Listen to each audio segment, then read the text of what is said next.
Bismillahirrahmanirrahim. Elhamdülillahi vessalatu vesselamu ala Rasulillah. Men бұл сөзімді ырайымдуу жана боорукер Алланын аты менен баштап, ал улуу затка мактоолор жана шүгүрчүлүктөрдү айтып, жана анын акыркы элчисине, акыркы окуу ээсине пайгамбар саллаллаху алейхи ва саллям Мухаммад саллаллаху алейхи ва саллямга салават саламдарды жолдойм. Урматтуу бир тууган, диндер биз жогору жакта таанышкандай, дин бул жалгыз жаратуучуга таандык десек, а бирок диндер жер бетинде абдан көп. Жада калса, ал диндердин санын дагы көпчүлүк адамдар биз билбейбиз канчалык санда экендигин. Бирок адамдар аны мыйзам катары, ишеним катары тутуп келишет, жашап келишет. Келиңиз биз бардык динге токтолгондон мурда мына ошол асман диндерине, асман китептерине негиз алган диндерге келип токтололук. Ансыз деле биз билебиз, жер бетиндеги болгон улуу диндердин бири бул ислам, эң эле жашы, эң эле күчтүүсү, эң эле татыктуусу ислам деп тааныйбыз. Андан кийин христианчылык, андан кийин иудаизм бар, андан кийин буддизм. Буддизм эмне экендигин баары билишет. Будда бул эч кандай асманга байланышпаган дин. Себеби дегенде биз жогору жакта дин эмне дегенде түшүнгөнбүз, дин бул асмандан жерге багытталган окуу деп. Ал эми Будданы бул Будда деген киши жазган. Ал кишинин өзүнүн жеке инсандык пикирине негиз алган китеп. Ошо инсандык ойго, акылга негиз алган окуу. Андыктан муну биз асман китептерине, асман диндерине кошо албайбыз. Ал эми андан кийинки дүйнөлүк 3 дин бул чыныгы дин катары таанылган иудаизм, христианчылык жана ислам болсо, бул 3 диндин ортосундагы эмне болгон айырмачылык бар. Эмне үчүн булар бөлүнөт дегенде, бул дин булагында бөлүнбөйт. Себеби дегенде алардын башаты бир, жалгыз жаратуучудан. Анда эмне үчүн адамдар башка-башка ишенимде, башка-башка түшүнүктө, башка-башка ынанымда десек, ал инсандардагы болгон катачылык. Бирок Аллах Таала ырайымдуу экен, өзүнүн акыркы динин берген учурда, акыркы динди тутунган адамдар үчүн, акыркы ишенимде, акыркы мыйзамда жашаган адамдар үчүн пайгамбарлардын, китептердин ортосунда эч кандай айырмачылык жок деп бизге ошол нерсени үйрөткөн. Ошондуктан жер бетиндеги бардык жердин булуң бурчунда жашаган адамдардын бардык пайгамбарларга тегиз ишенип, бардык китептерге тегиз ишеним тутуп келишет. Андыктан Кыргызстандагы мусулман үчүн дагы Иисус алейхиссалам мен үчүн эң сүйүктүү пайгамбар.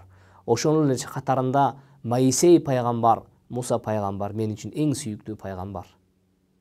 Мага кандай алар сүйүктүү болгон болсо, жердин экинчи бетиндеги Америкадагы мусулмандар үчүн дагы бул пайгамбар ошондой сүйүктүү жана сыйлуу пайгамбарлар. Эмне үчүн христианчылык Иисус пайгамбарды гана, Иса пайгамбарды гана пайгамбар деп тутуп, аны жада калса кудайлык деңгээлге чыгарып салат дагы, андан кийинки эле келген Мухаммед пайгамбарды моюндабайт? Эмне үчүн ага чейинки болгон еврейлер Муса пайгамбарды гана Муса пайгамбар катары моюндайт дагы, андан кийинки эле келген Иса пайгамбарды Иисусту пайгамбар катары кабылдабайт? Мунун өзү далилдеп турбайбы бул адамдардан өзүндөгү болгон кемчилик деп? Кудай Таала өзүнүн пайгамбарларына окууну берген учурда жалгыз гана мага баш ийгиле, жалгыз гана менин мыйзамым менен жашагыла, ошондо силер үчүн дүйнө ахиреттин бактылуулугу бар деп убада кылган. Мына ошол пайгамбарлардын убадасынын артында бир гана мусулмандар гана калышты. Ал эми башкалар болсо, алар бөлүнүштү, мусулмандар бөлүшкөн жок.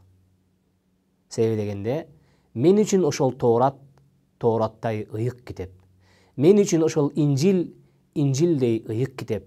Мен үчүн Кур'андай ошол мурдагы китептерди өз ичине батырган ыйык китеп. Мен үчүн Муса пайгамбар, Моисей ошондой ыйык пайгамбар. Мен үчүн Иисус, Иса пайгамбар ошондой ыйык пайгамбар.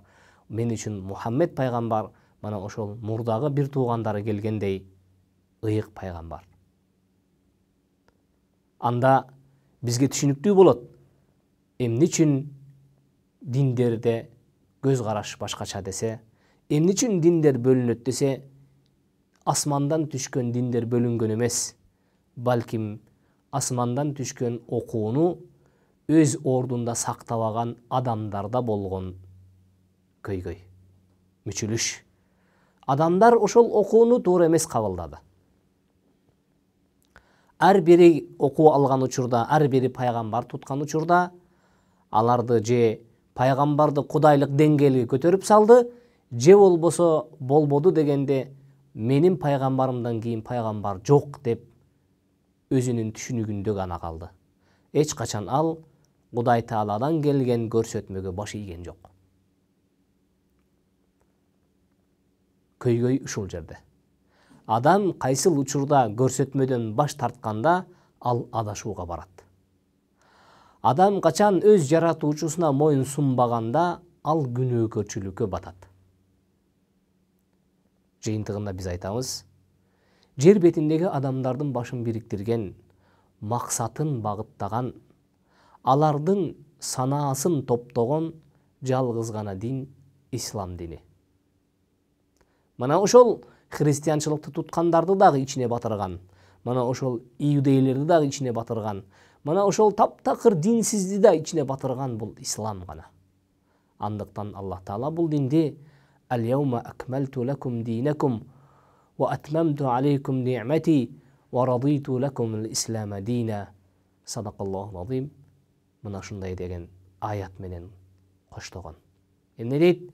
Мына мен бүгүн силерге диниңерди толук кылдым, жакшылыгымды дагы толтуруп бердим, жана өзүм ыраазы болуп силерге исламды сундум деп пендезатка кайрылат. Жараткан өзү ыраазы болгон дин, мыйзам мына ушул. Мына ошол дин башка адамдардын да башын бириктирип алып келип бир жерге коет. Сизге мисал катары айтам. Адамдар жыйналып Аллага ибадат кылган учурда карасаңыз, агы дагы, карасы дагы, бою узуну дагы, кыскасы дагы. Жөнөкөй тил менен айтканда, адам пенденин ичинде канча улут, канча коом болбосун, анын бардык өкүлдөрү бир катарда, бир убакта тизе бүгүп, бир багытта жаратканга сыйынышат. Мына ушул бул адамдардын көз карашын баарын кайрадан топтоп келип, аларды бир катарга тизген чыныгы мыйзам, чыныгы дин бул ислам. Сиз менен биз кийинки көрүшкөнгө чейин саламатта калыңыз. Ассаламу алейкум ва рахматуллахи ва баракатух.